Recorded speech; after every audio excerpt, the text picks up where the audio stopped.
বুড়ি যে আমাকে থার্ড জেন্ডার বলছে, আমি বাংলাদেশ সোশ্যাল মিডিয়াতে বলতে চাই এই বুড়িকে আমি বিয়ে করতে চাই, কারণ তার ছেলে বুড়ি বুড়ি বিয়ে করে টাকা হাতিয়ে নেয়। বুড়ি যেহেতু বাংলাদেশের অনেক বড় একজন সেলিব্রিটি, এই মামুনের মা বুড়িকে আমি বিয়ে করার প্রস্তাব দিচ্ছি, কারণ এই বুড়ি নিশ্চয়ই আমার কাছে এসছে।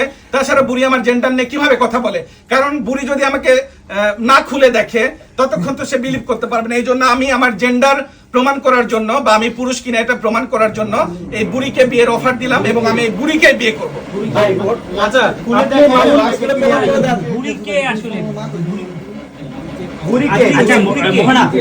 বুড়ি হচ্ছে প্রিন্স মামুনের মা। এই বুড়ি যেহেতু আমার জেন্ডার নিয়ে কথা বলছে, তাইলে ওনার ছেলে যেহেতু আপনারা বলছেন সুগার মাম্মি, বা আমিও দেখেছি সে বুড়ি বুড়ি মেয়েদেরকে টার্গেট করে, ওনার ছেলেকে দিয়ে আমি শিক্ষা নিলাম যে আমার যেহেতু ডিভোর্স হয়েছে, আমার একটা বাচ্চা আছে, এবার আমি বিয়ে করলে মামুনের মা বুড়িকে বিয়ে করতে চাই, কারণ এই বুড়ির কাছে গেলে বুড়ি বুঝতে পারবে যে আমি ছেলে না বড়, তখন বুড়ি এটা সামলাইতে পারবে কিনা আমি এটা দেখতে চাই। আচ্ছা, আপনি বলছিলেন যে মামুন আপনার ফ্রেন্ড, তাই না? মামুনের এজ আর আপনার এজ কি এক? আপনার মেয়ে ক্লাস 9 এ পড়ে। ফ্রেন্ডশিপ করতে এজ ডাজন্ট ম্যাটার। যার সাথে যার মেন্টাল সেটআপ যাবে, যার সাথে যার বন্ডিং যাবে, যার সাথে যার মিল থাকবে, সেই বন্ধু হতে পারে। হি ক্যান বি ফ্রেন্ড, এখানে কোনো এজ ডাজন্ট ম্যাটার।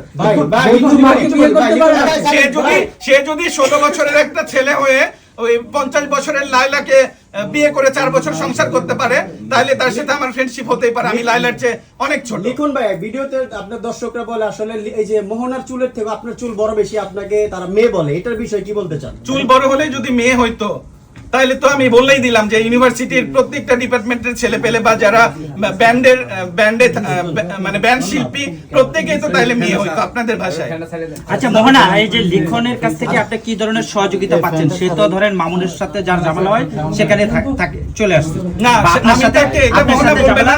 এখন মোহনা আপনি তার কাছ থেকে কি সহযোগিতা পেয়েছেন, বা আসলে সে আপনার পাশে কেন? এটা একটু আপনি, সে এখন বর্তমানে আপনার পাশে আছে, আপনি একটু এক্সপ্লেইন করেন। আমাকে মেন্টাল সাপোর্ট দিতে আসতেছেন, এই মুহূর্তে উনি যে আমাকে মেন্টাল সাপোর্টটা দিচ্ছে, এটা তো আমার জন্য অনেক ইম্পর্টেন্ট। আর ভাই হিসেবে হ্যাঁ, আর আইনি সহযোগিতা তো আমি নিচ্ছি।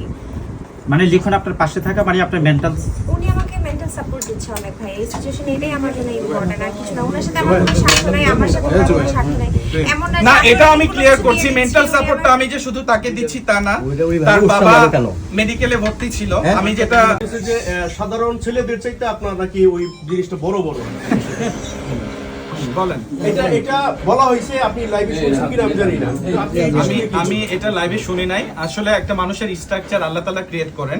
সো আল্লাহ তাআলা, আমি আমার আপনাদের সাংবাদিকদের মধ্যেও তো অনেকের প্রাইভেট পার্ট বড় বড় দেখতে পাচ্ছি, আমার সামনে আছে।